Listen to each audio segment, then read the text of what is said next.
Imagine.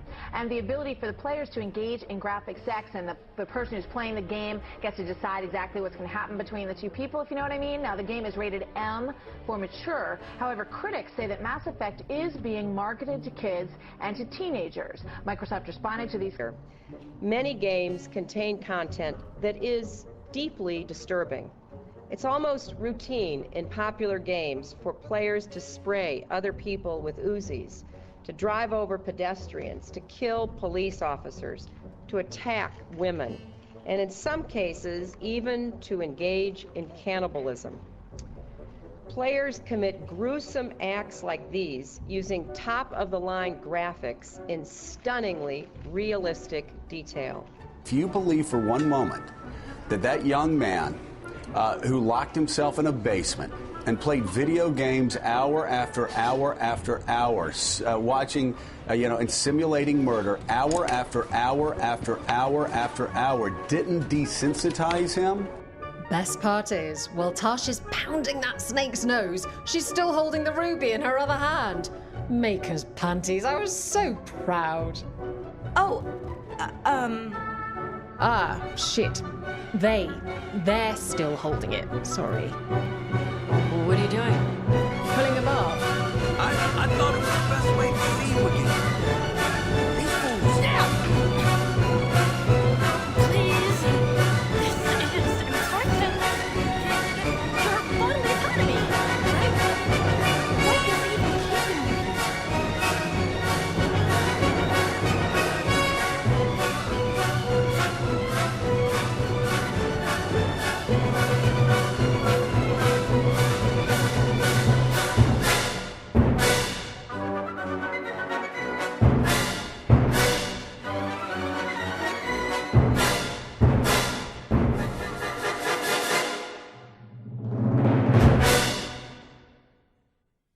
Hello everyone, my name is Dusk and I am an absolute lover of video games. I absolutely cherish them and hold them close to my heart. And I really just hate politics. There's really no other way to describe it. I absolutely don't like them at all. I think both sides really suck. They don't have any really good points, and they kind of all are just a bunch of hypocrites. That's just my opinion of it. But that kind of plays into the part of this video where we're going to talk really about the over politicizing and shoehorning of video games for political messaging and pushing forth a political agenda.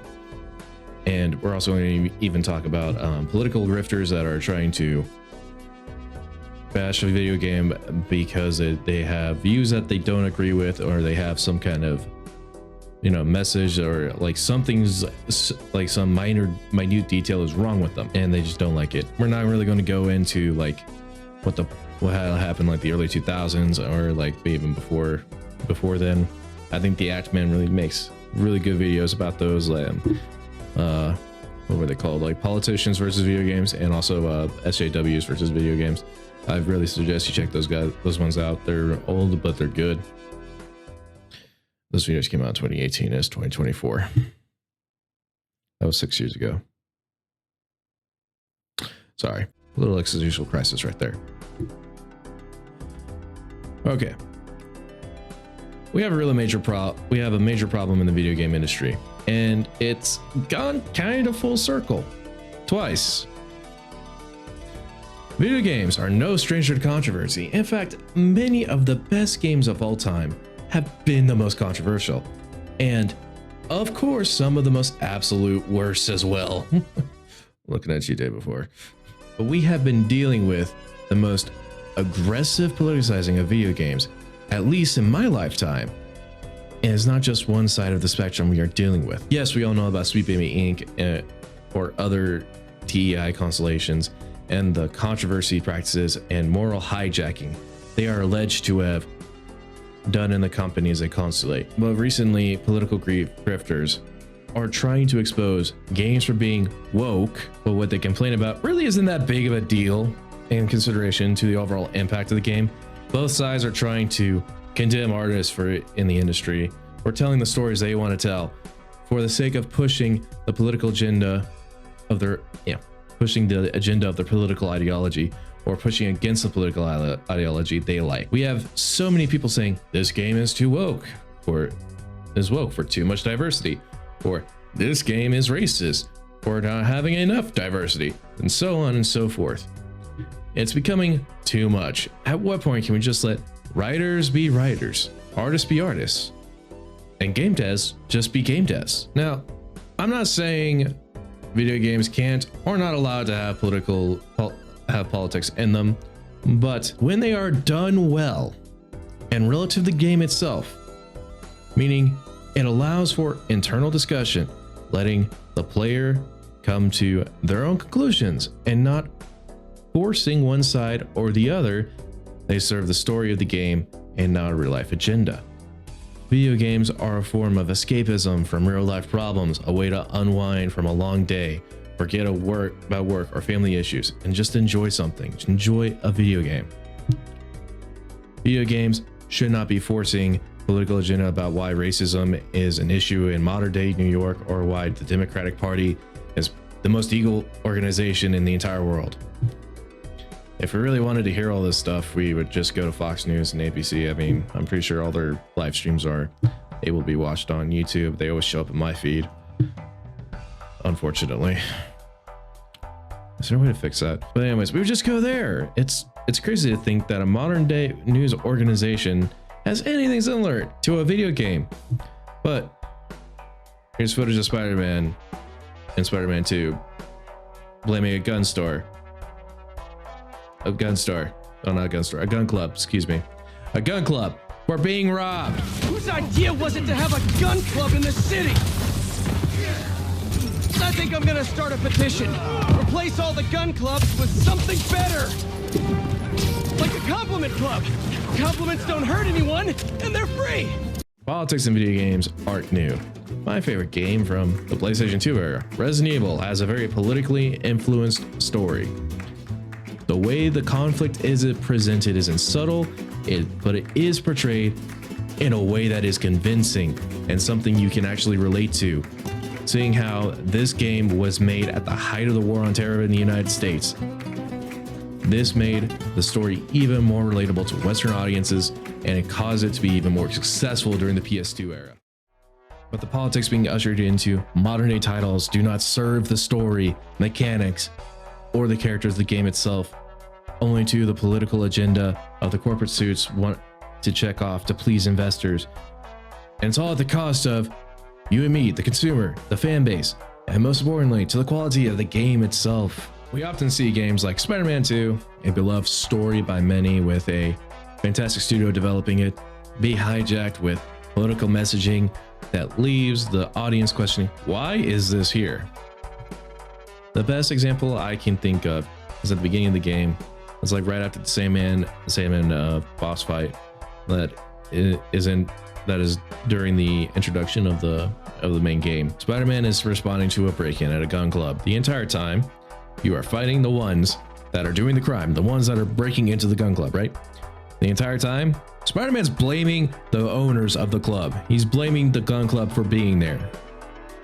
The gun club that is being robbed, yes.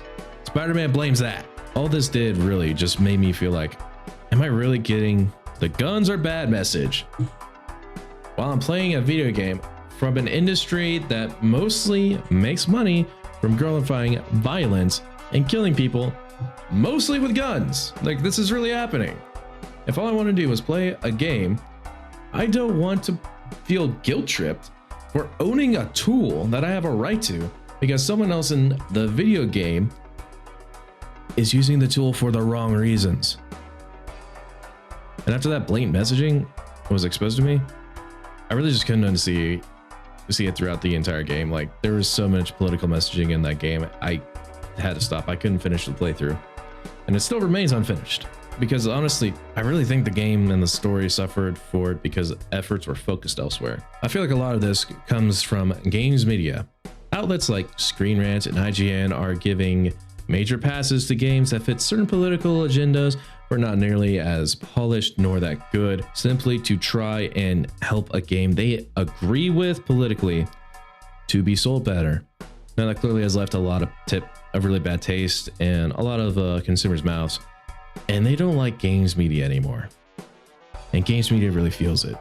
They really feel it, because they are begging for gamers to trust them again and to know that what they do is best. It's the best thing for the industry. How else would you know what to buy? Frankly, I would just go to YouTube and find a YouTuber and reviewer that you agree with, that you have the same taste in it with.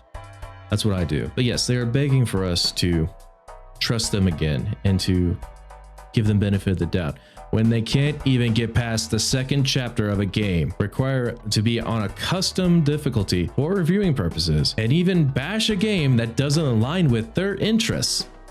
And yeah, I'm going to be talking about the Black Myth Wukong and the controversy fabricated by IGN through these controversial tweets that were mistranslated horribly, as native Chinese speakers have said on Twitter. How Black Myth Wukong developers' history of sexism is complicating its journey to the West. What? But beneath the luster of this Souls-like studio is a studio plagued by claims of sexism. Several posts have surfaced on Chinese media site written by individuals from the studio that contain multiple references to genitalia and innuendo. This has provoked backlash about some people in the games community, many of whom are women.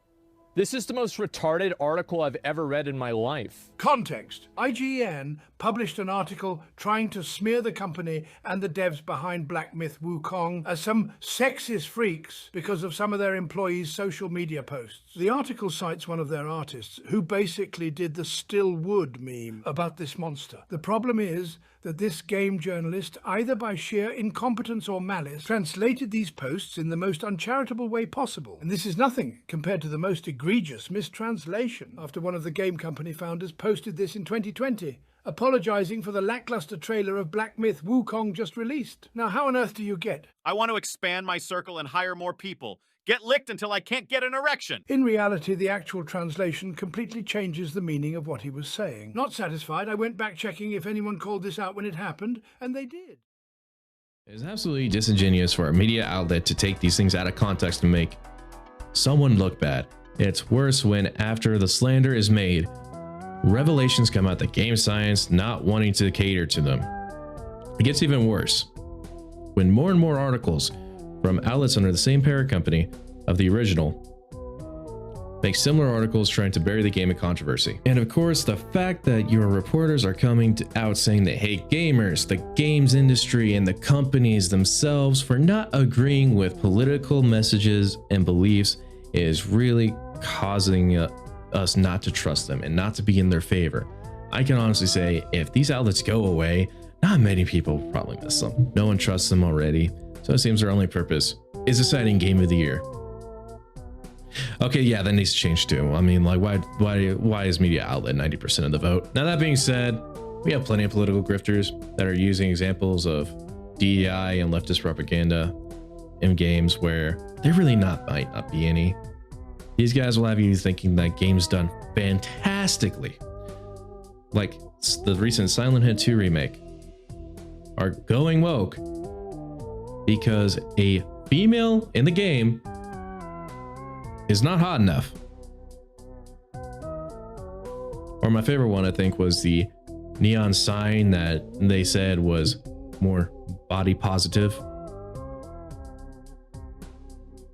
By the way, the female that they said wasn't hot enough to, at least the posts that I was seeing, about like, you know, it's this weird uglification of women in video games that they're fighting against, that they claim to be fighting against, and they're trying to say that this girl that had a polygon model in the original game was uglified in the UE5 engine of the Silent Hill 2 remake. Which, by the way, I just want to point out there too, apparently this one was a victim of sexual assault in the video game. I'm gonna have to fact check that, but that's what I read. So yeah, that's kind of weird. And I'm just gonna say this to both sides of the political spectrum here, okay? If a girl needs to be hot in a video game for you to enjoy it, you have a problem. And also, if you're offended or you think that a woman in a video game shouldn't be as hot as they are, that's only really a problem for you and your insecurity. I'm sorry to say that, but you don't need to be neither side don't need to be pressing their judgment on others. And for those that really do that, and the ones that really try to like push this agenda onto other people, well, their agendas onto other people, the only word that comes to mind is really just unhinged. Just let the artist be artists. Don't change characters for the political spectrum, and that won't even play this game. I really think the Actman said it best: when we use words like woke, racism, sexism, and bigotry, we begin to forget the meaning of those words. So the thing about the word woke is it harkens back to that old story we all read and were taught when we were growing up, the boy who cried wolf. These days, it's the boy who cried woke. There is so much disingenuous criticism using the word woke. The word is so liberally applied to everything because there are so many online grifters who produce daily outrage content that are saying, this thing is woke, this thing is woke, you should be angry, you should be upset. Tune in tomorrow for episode 4169 on why Star Wars is woke now and why you should hate it and be mad and angry and upset. There's so much of that going on that the ending of the story of the boy who cried wolf is that at the end there was a wolf out there, but because there were so many false claims of there being a wolf, the people didn't help him. So that's what's happened with the word woke. When I hear somebody, so it's what happened to the words racist and sexist a few years ago. People were saying like air conditioning sexist and, you know, right, all this stupid shit is racist and sexist. And it destroyed the meaning that those words are supposed to have. It just insults the memory of those who came before us, who had to really overcome and rise against incredible odds and force changes into this world that makes being a bigot controversial and allows people of all different races, genders, religions, or political beliefs to come together and make something as great as possibly Baldur's Gate 3, Halo 2, Batman Arkham City, or The Witcher 3. And yes, I'm just using video games as an examples here, but like we can go as far as to say, like, you know, the Empire State Building, or that's all I got. But yeah, so like just plug examples into there. Like most of those people are most of the people that went into making something came from diverse backgrounds, except maybe the pyramids. We don't talk about that part. But yes, we don't need Gamergate, and we don't need DEI in video games. Just let screenwriters make masterpieces or absolute fuck-ups, and the industry will sort out the riff from the raff. Buy what sells. That is one of the good things about it being an open market. Also, speaking of the Actman's debate with Andy Pants, I came across this tweet in my feed, and it really kind of just rubbed me the wrong way. This is someone you view as a champion of gaming, really? The guy you censored his comment section to all hell because of criticism, whose best roast was, "You're gonna call me a racist now," and try to put a copyright strike on the other side's channel of a debate he invited him to. That's just embarrassing, man. It really is. One thing I really want you to take away from this video is the idea of how consulting companies work. They don't. It's also consulting companies are like politicians. They create major problems in an industry, like a safety score that investors will use to fund video games, and therefore that causes CEOs and other executives to try and get a higher safety score so that way they can get investors in, and at the bottom, and all that trickles down and causes problems for people at the bottom, the devs, the QA, artists, all of them. That's all it does. It just causes problems for them, and then they try to sell the solution like some crazy lady on a podium telling a room full of interns to scare the hell out of the marketing teams by what may happen if they don't do what you say. Go have a coffee with your marketing team and just terrify them with the possibility of what's going to happen if they don't give you what you want.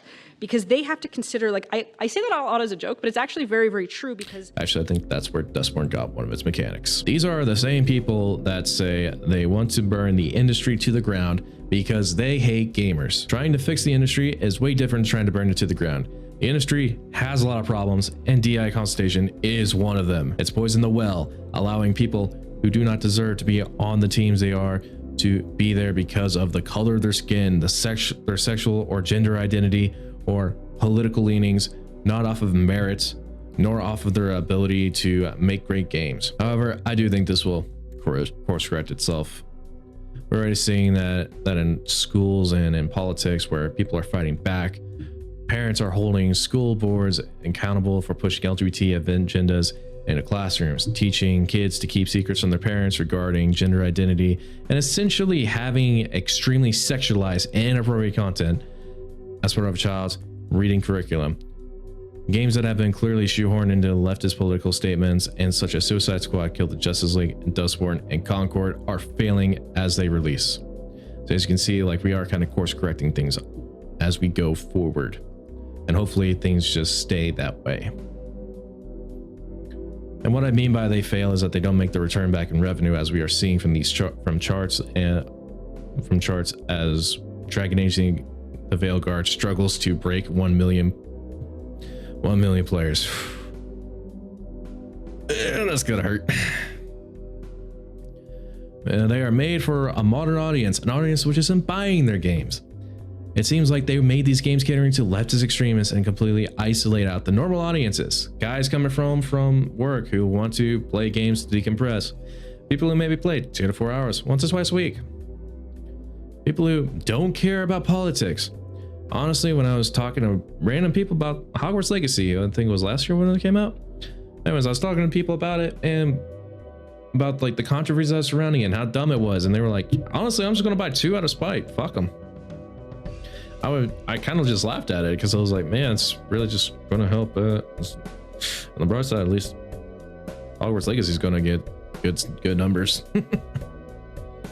But it just shows how tired people are getting from political messaging in every piece of media. I hope it stops in games, as we shouldn't be divided as we are. All of us have a love for what makes video games and what they have done for us, whether it's be entertainment, help us through a grieving period, unwind after a hard day, or distract us from some traumatic event. We should be better about the discourse, not allow a wedge to be driven between us due to some corporate executive's decision to include the woke agenda in a video game, or some political grifter who has nothing else going on to make them feel better about themselves than trash on something everyone likes. At the end of the day, really just play what you want. Don't let others stop you. Don't let anyone deter you from playing anything you like to play. Whether it's Dustborn or Alex Jones' InfoWars, play whatever it is you like. You don't have to justify it to anyone.